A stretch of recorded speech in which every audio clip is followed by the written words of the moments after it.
Estou aqui com Rafael Cortez, ex-CQC, mas é muito mais do que isso.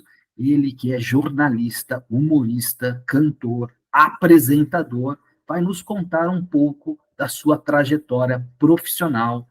Rafael, fique à vontade. Me fale aí um pouco como que foi dessa migração de TV, stand-up, agora no mercado de mentoria e palestras. Claro, obrigado, viu, pelo espaço, obrigado, professor Douglas, obrigado aí. É um privilégio falar com você, com todo o seu público. Eu não acredito muito que eu esteja fazendo uma migração, porque na minha vida eu acumulo as coisas, eu não largo nada, assim. É muito difícil fazer isso, inclusive, num país como o nosso, porque aqui a gente é regido pela regra da especificidade, né? Então, as pessoas acreditam que uma pessoa tem que ser única e tem que ser exclusiva naquilo que ela faz, e ela pode ser múltipla. A sensação da carreira, até hoje, para mim, é de que uma carreira é um rio e os seus afluentes são as ramificações que a carreira tem. Então, eu sou um cara de comunicações e artes. E um dos afluentes do meu rio vai para a TV, o outro afluente vai para a comédia, outro afluente vai para o jornalismo, outro afluente vai para a palestra, e assim sucessivamente. Então, eu sempre acredito que eu tenho uma carreira multifacetada, é o que eu faço há muitos anos, mas isso gera um ruído, gera um estranhamento, e quem tenta me colocar dentro de uma caixinha nunca sou eu, sempre é o público, sempre é o tipo de expectativa que o público tem a partir das referências que o público acumula ao longo da sua própria vida, né? Então, eu não migrei, não. Eu somei uma coisa nova. Mas é óbvio que essa minha nova aposta está tendo mais da minha energia, está tendo mais do meu destaque e, naturalmente, está me dando mais proeminência. Eu hoje sou mais forte fazendo corporativo, onde eu sou um bom mestre de cerimônias, tenho uma palestra que funciona bem, e agora comecei um trabalho de mentoria. Eu hoje tenho mais força nisso do que necessariamente na TV aberta, né? E se a gente tivesse essa conversa em 2010, ia ser completamente o contrário. Eu era um cara do CQC que fazia um sucesso astronômico e que de vez em quando fazia um corporativo, entende? Então, eu vejo como uma soma de conhecimentos, como mais uma aposta da minha carreira multifacetada. E vai indo muito bem, por sinal, tá indo muito legal fazer palestras, fazer o mestre de cerimônia que eu já fazia e a nova empreitada é mentorar. Virei um mentor, assim, e estou muito feliz de fazer isso, muito mesmo.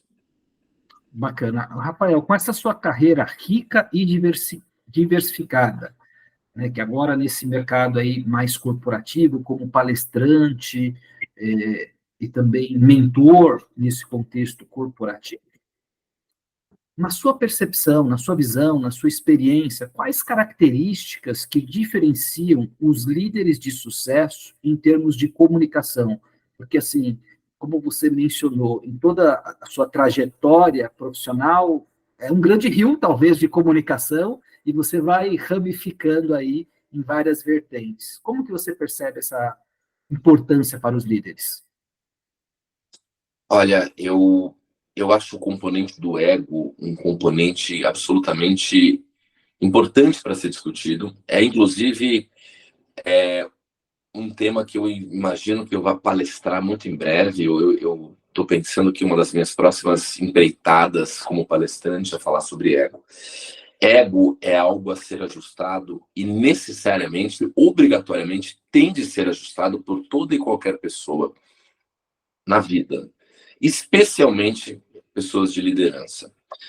Você me pergunta sobre o papel de um líder, como é que ele tem maior êxito na sua comunicação, não se levando profundamente a sério, não sendo vitimado pela irresistível tentação de se ver acima da média e de se ver como um deus dentro de um segmento corporativo. Muitas vezes, pelo know-how do líder, pelo tipo de passe que o líder tem, pelas monetizações que ele tem direito, o líder tem muitos argumentos para se achar alguém fora da casinha, né? Alguém acima da média.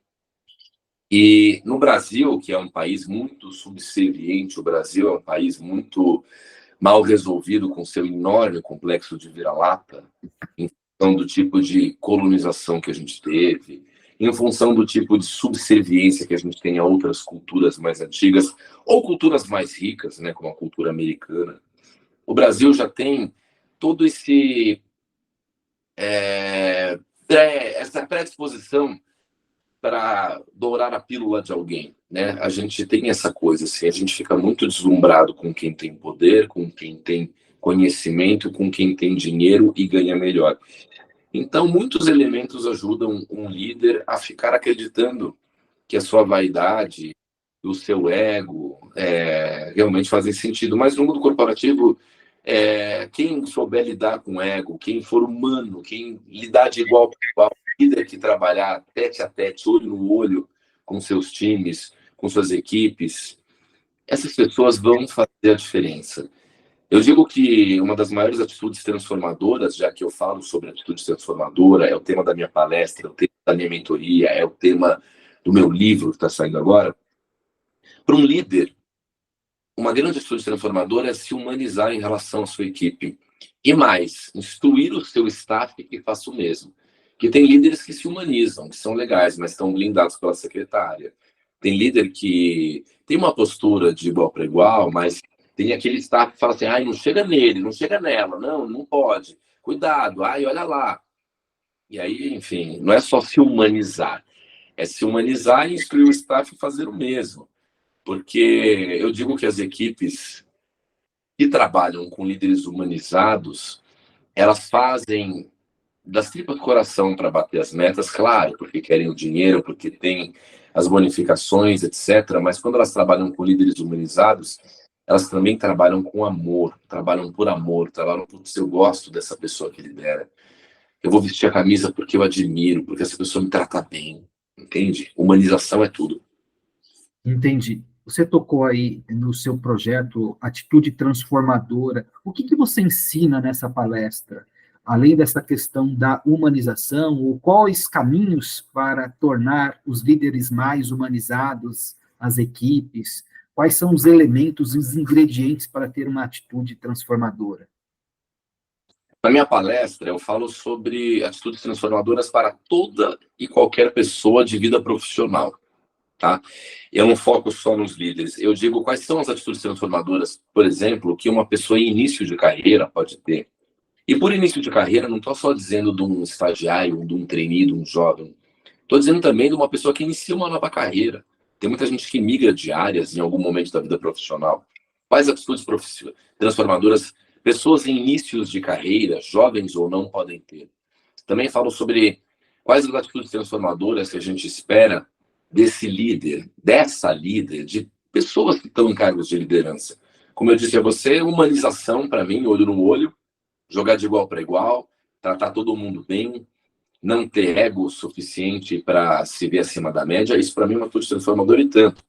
E eu também falo sobre atitudes transformadoras para pessoas que já estão em fases mais maduras da carreira, em que alguns tipos de crises podem acontecer, né? Tem gente que trabalha há muitos anos e começa a ser vítima de crises como: puxa, meu casamento está acabando, meus filhos estão saindo de casa, ou eu estou ficando mais velho, novas tecnologias estão vindo, eu não estou conseguindo acompanhar. A atitude transformadora para essas pessoas que estão amadurecidas em carreira é continuar empreendendo, é fazer da criação de oportunidades aquilo que vai ser acima da crise. E também falo de atitudes transformadoras para equipes de vendas. Para mim, todo e qualquer vendedor, seja ele em que área for, e eu não falo só do vendedor naquele estereótipo de atacado e varejo. A gente é vendedor quando tem uma ideia que é vender para o nosso time. O líder é vendedor quando quer convencer sua equipe a fazer um produto legal, a brigar com coisa que ele acredita. Do mesmo modo, o cara do chão de fábrica é um vendedor a partir do momento que precisa brigar por um salário melhor, quer defender junto com o seu chefe, porque tem que receber melhor. Todo mundo é vendedor em algum momento. E a atitude transformadora de uma pessoa de venda, seja ela em que nicho for, e seja ela qual for a venda, é se portar mais como comunicador do que vendedor. Quando a gente é comunicador das grandes ideias, sejam elas quais forem, a gente é muito melhor vendedor, porque ninguém tira o brilho do olho do comunicador. Entende? Ele sabe mais até do que o produto precisa. Assim. Ele está muito preparado. Mas pensando especificamente nos líderes, eu continuo achando que uma atitude transformadora é realmente compactuar desse momento incrível que está vivendo no Brasil e no mundo, em que pautas sensíveis estão aí no jogo, pautas da diversidade, pautas da humanização, pautas do coração. As empresas estão entendendo a duras penas que não é só número, não é só performance. As pessoas são máquinas, as pessoas são pessoas, elas têm sentimentos, elas têm aspirações, elas têm frustrações, sonhos.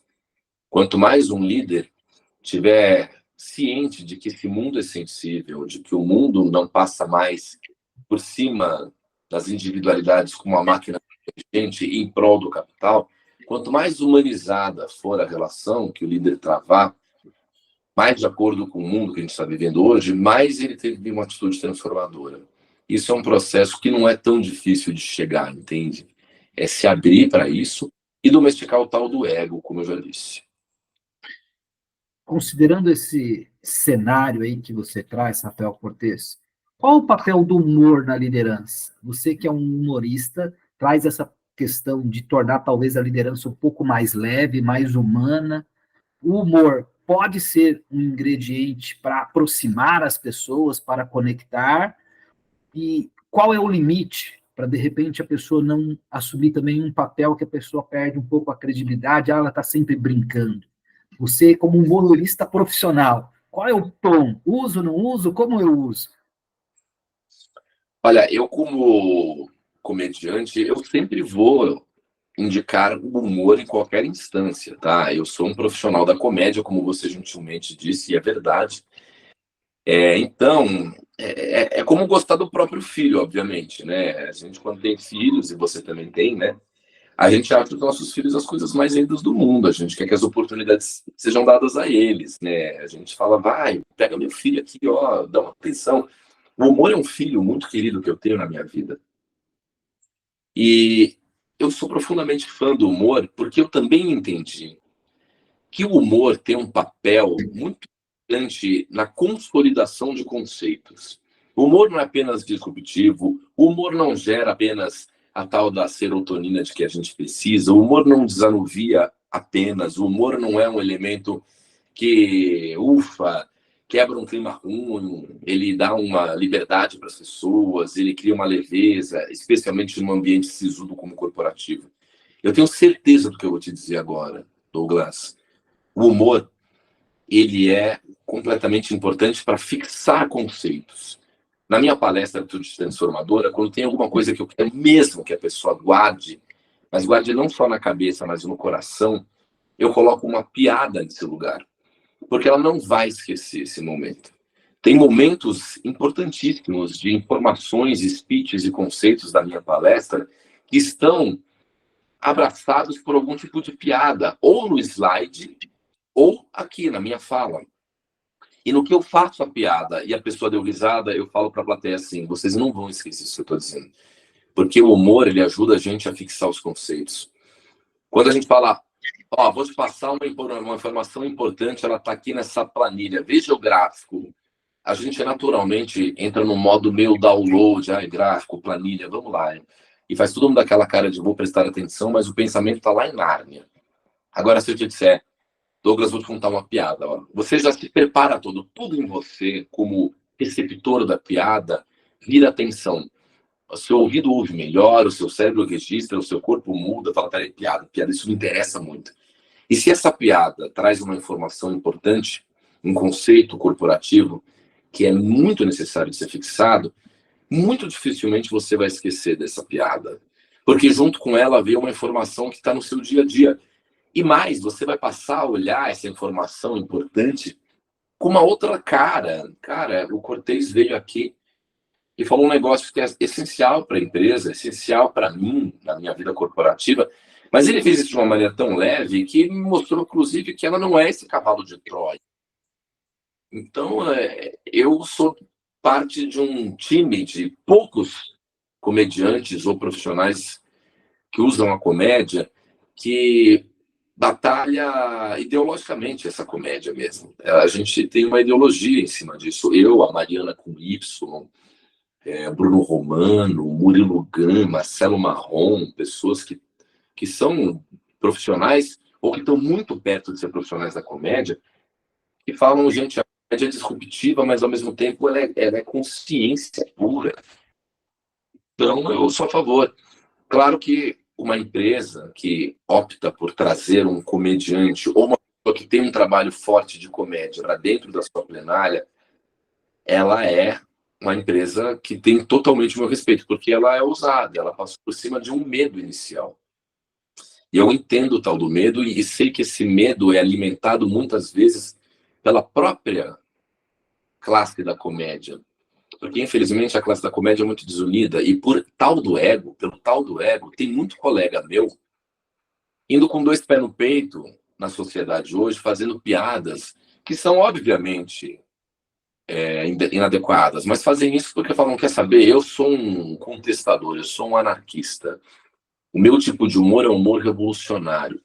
Eles fazem essas piadas e ficam muito famosos. E a sociedade debate, viralizam essas piadas. Você sabe sobre elas no portal UOL. E aí, obviamente, fala assim, puxa vida, diante disso, eu vou chamar o Rafael Cortez para dar uma palestra que tem humor, eu tenho medo. Vai que ele faz que nem o fulano.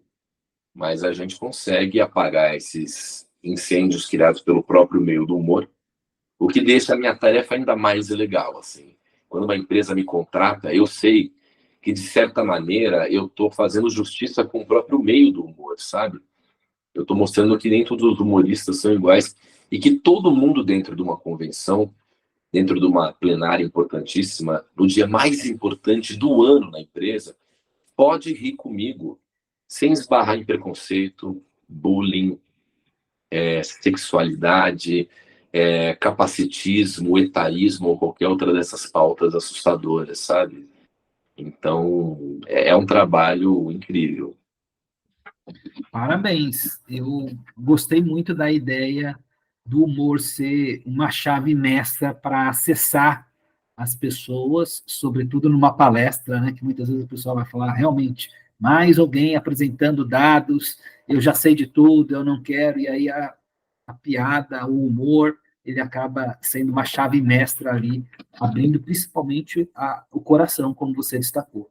Aquilo que a gente aprende cognitivamente, a gente esquece mais rápido do que aquilo que passa primeiro pelo filtro do coração. Eu estou entendendo que o Rafael Cortez ele está sendo habilidoso nessa perspectiva. Me fala um pouco, me desculpe a minha franqueza aqui, mas eu vejo assim o Rafael Cortez como um humorista maduro, entendeu? Eu acho que a mentoria também está muito ligada com isso. Quer dizer, você já tem uma trajetória aí longa, né? Eu vi que você começou aí com 17 anos, tem uma trajetória que permite hoje você ter essa habilidade de se conectar com as pessoas, de trazer alegria, de trazer uma energia, de trazer uma habilidade e também uma capacidade cognitiva considerável. Ele é formado em jornalista, ele é jornalista pela PUC, gente. É um cara estudado. Me fala dessa mentoria que você tem aí com a Branca Barão, prospere falando. Dá para ficar rico falando, então? Opa! Olha, eu não saio necessariamente dizendo que você vai ficar rico falando, mas você vai melhorar muito em muitos aspectos da vida falando bem. Prospere Falando é uma mentoria que a Branca Barão, que é minha amiga e palestrante há mais de 20 anos e tem muita experiência em formar pessoas, é uma mentoria que ela já fazia antes de mim. Ela fez 2 turmas dessa mentoria. E nas 2 turmas ela me convidou para dar uma aula. E eu gostei tanto dessas participações que em algum momento eu falei, quero ser seu sócio, eu quero estar intensamente com você. Eu quero saber se você me aceita para ser o segundo mentor. E a gente fazia isso junto da 3ª turma em diante. E ela, que é muito generosa, topou. Então, Prospere Falando é uma oportunidade que a gente dá para toda e qualquer pessoa que queira palestrar, E a pessoa pode palestrar pensando, por exemplo, em viver profissionalmente de palestra. Isso é possível, sim. Porque se a palestra que ela for desenvolver ficar legal, for original, criativa, dinâmica, assertiva, ela muito possivelmente vive de palestra, como acontece com muitos mentorados nossos. Mas também pode ser uma palestra, por exemplo, para aquele profissional que está muito bem empregado, mas que quer dar um upgrade na sua qualificação profissional.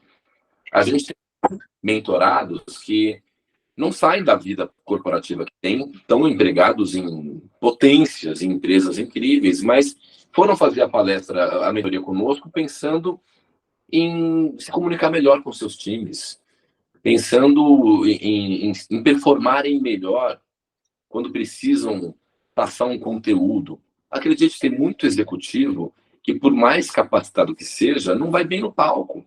Tem desespero de palco. Trava.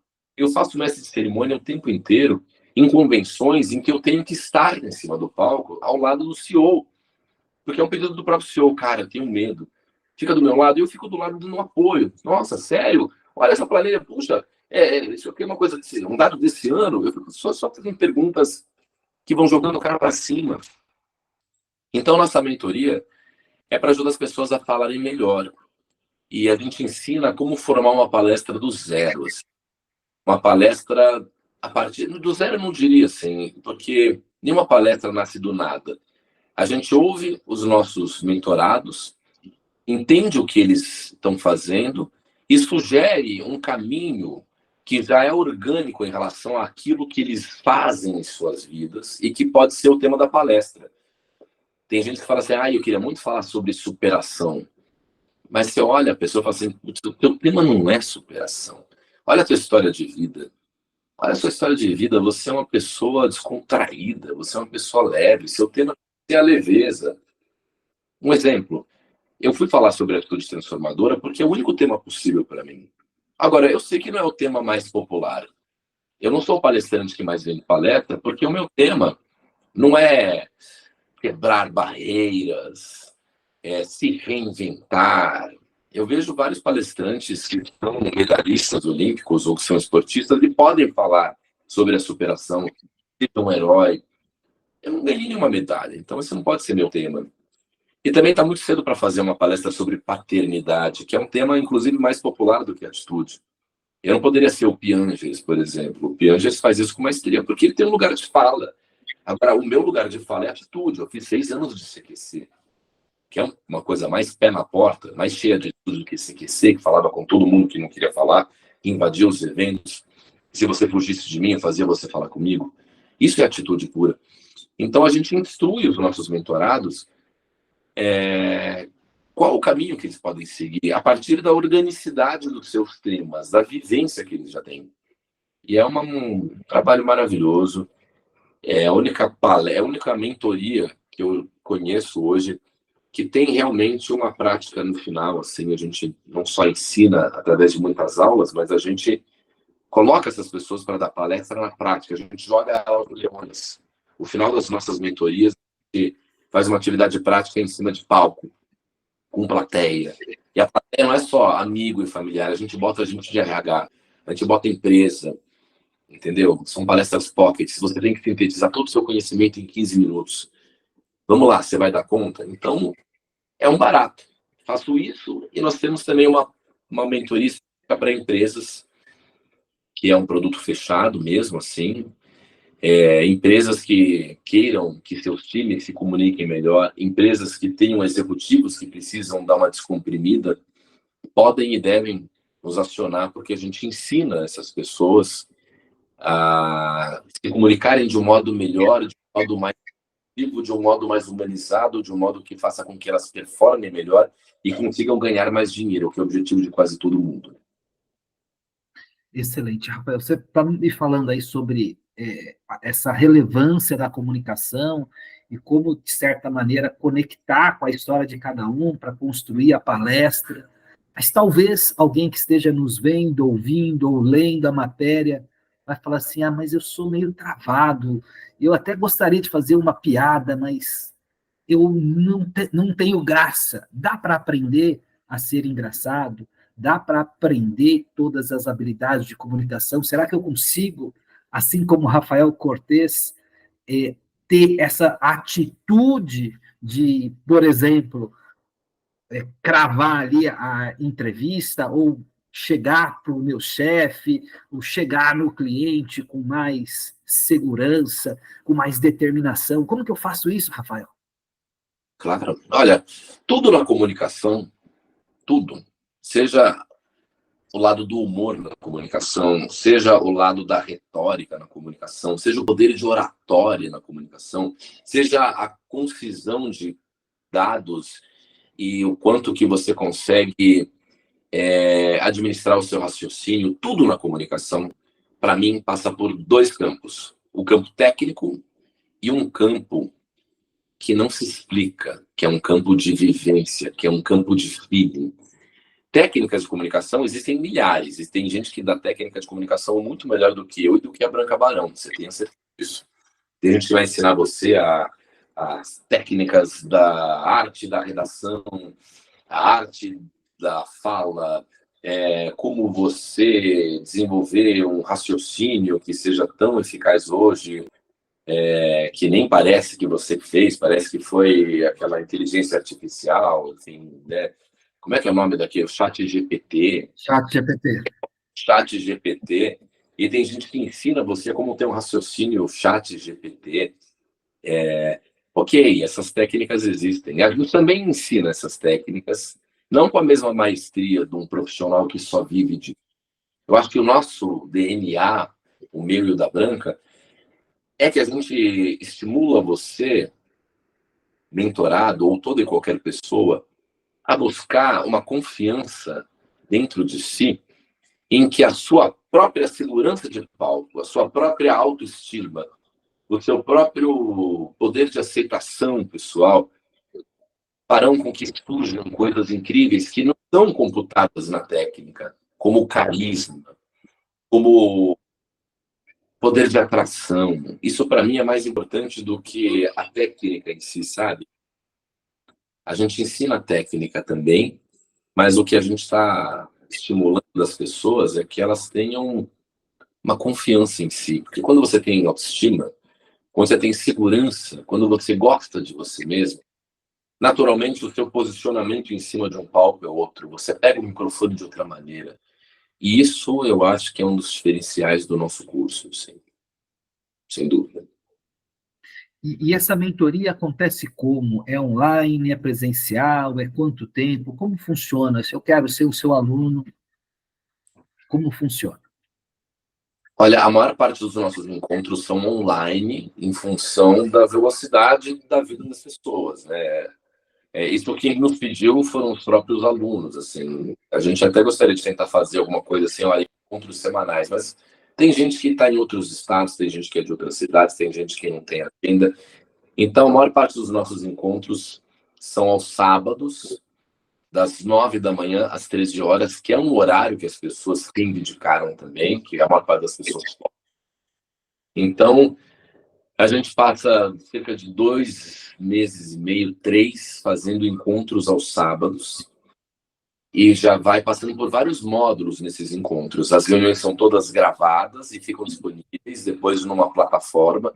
Toda e qualquer pessoa que faz parte do Mentore Falando, do Prospere Falando, ela tem direito a navegar numa plataforma exclusiva de mentorados, onde a gente tem várias videoaulas já gravadas, vários conteúdos da Branca, vários conteúdos meus. Lá a gente deixa disponíveis todos os nossos encontros para pessoas que porventura não puderam ir. E tudo é meio alimentado dentro dessa plataforma. E a gente vai conduzindo todos os encontros para esse grande finale. O grande finale é uma imersão num hotel em Campinas, que a gente pede que realmente as pessoas bloqueiem as agendas e venham conosco. São 3 dias. Nos 2 primeiros dias, que é uma quinta e uma sexta, a gente treina as palestras que já foram desenvolvidas, eles já têm as artes, eles têm os layouts, eles têm os speeches, a gente vai treinar muito bem. Faz de novo aqui, você, vamos assistir, assistam uns aos outros, vamos opinar sobre isso, vamos se ajudar. A gente forma um coletivo mesmo. E no terceiro e último dia dessa imersão no hotel em Campinas, eles vão se apresentar. E aí a gente faz um espetáculo. A gente tem o nosso mestre de cerimônia, a gente tem a plateia, aí a gente tem os nossos parceiros, a gente tem coffee break, a gente traz pessoas queridas do mercado. A gente, na última eleição, trouxe o pessoal da BRH Minas, que são nossos amigos. A gente coloca um monte de gente para assistir, a gente deixa esses profissionais de RH lá assistindo e faz todo mundo se apresentar. Todo mundo, mesmo que a pessoa tenha desespero de palco, mesmo que a pessoa não esteja segura, e a gente dá essa cama, a gente dá esse suporte. É um projeto, bicho, que você vê no final, assim, é completamente lindo, assim. As pessoas saem com uma experiência que não é só de palestrante, elas fazem muitas vezes uma completa ruptura de amarras, elas se redescobrem, elas iniciam networks incríveis, elas formam um grupo de mentorados que passa a ser amigo para a vida. É um negócio, não é lavagem cerebral jamais, mas eu estou muito certo de que hoje a gente entrega muito mais do que uma mentoria para palestrantes. A gente entrega um autoconhecimento que vai para a vida, mesmo que você nunca mais faça palestra. O investimento foi justificado porque você descobriu potencialidades que você nem imaginava que você tinha, assim. É incrível mesmo. Parabéns pelo trabalho. Dá para ver que tem coração envolvido e tem transformação quem participa, porque nada substitui a experiência ali do palco, o fazer.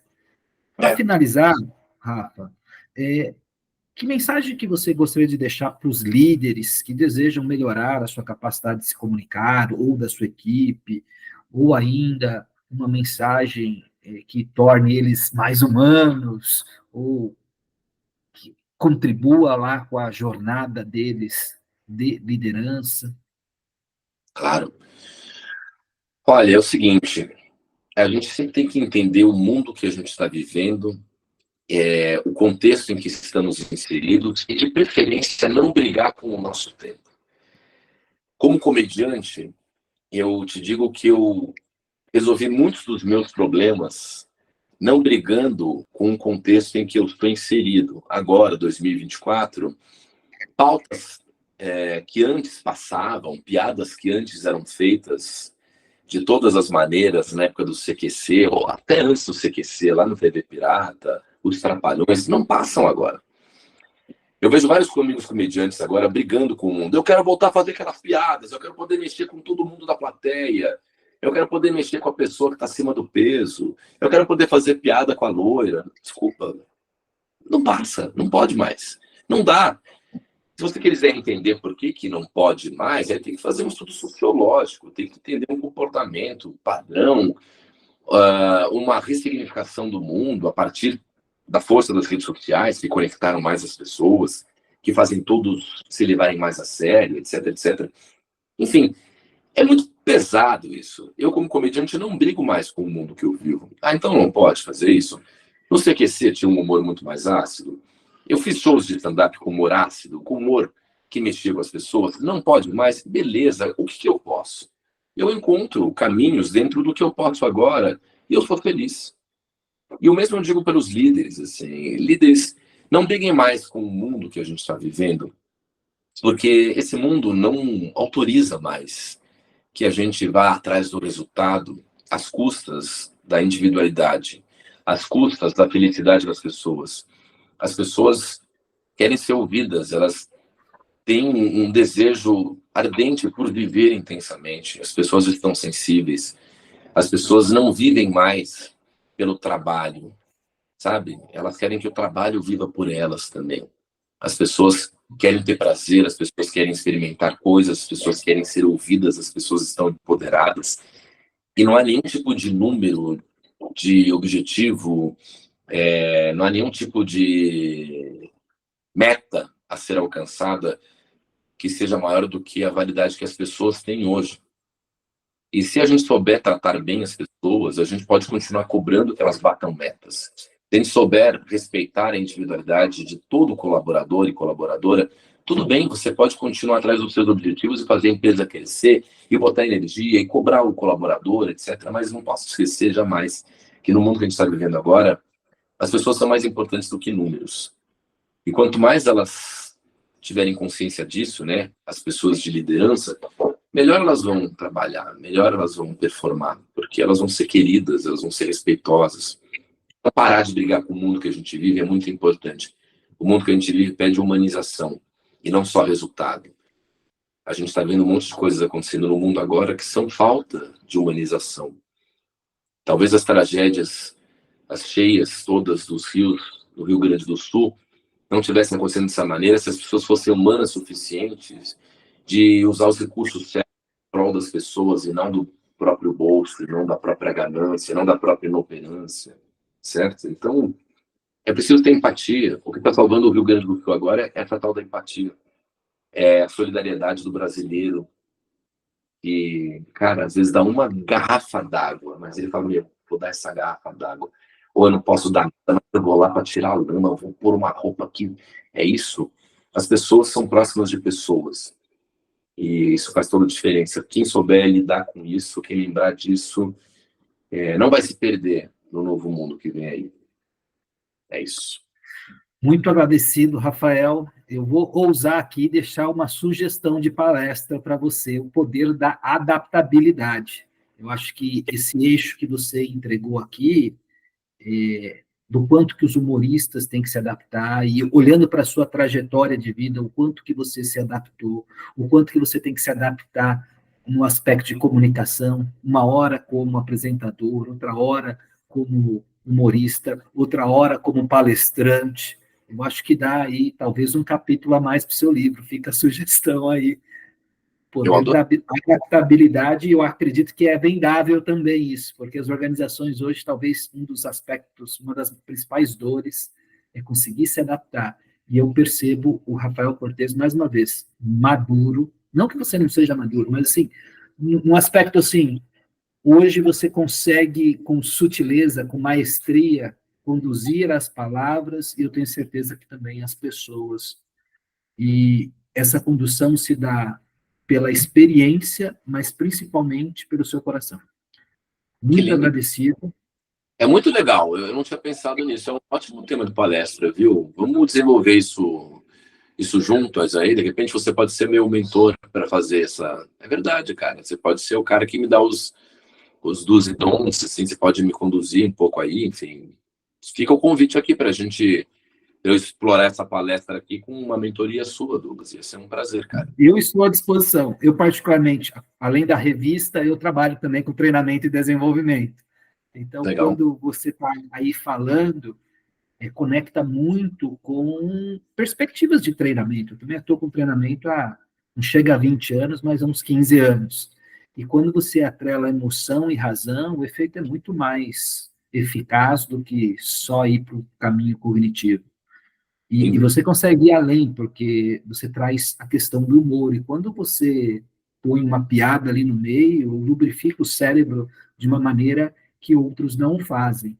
E eu acredito que não sei se na mentoria vocês chegam a abordar isso, como conseguir trazer o humor na medida certa. Quer dizer, aquela piada que conecta, o storytelling que conecta. Eu assisti a sua palestra recente lá da ABNT, né? Não, ABTD, da BTD. Legal, eu legal. estava lá virtualmente assistindo e gostei muito, né? Você narrou ali um pouco da sua história, da sua jornada e o quanto que você vem se adaptando. Quando eu olho para a sua história, eu vejo que, agora eu dando a mentoria aqui desse lado, a adaptabilidade, eu acredito que é um tema que pode dar certo. E se a Ana permitir, o Rafael permitir, depois a gente troca o WhatsApp e podemos conversar. Ai, que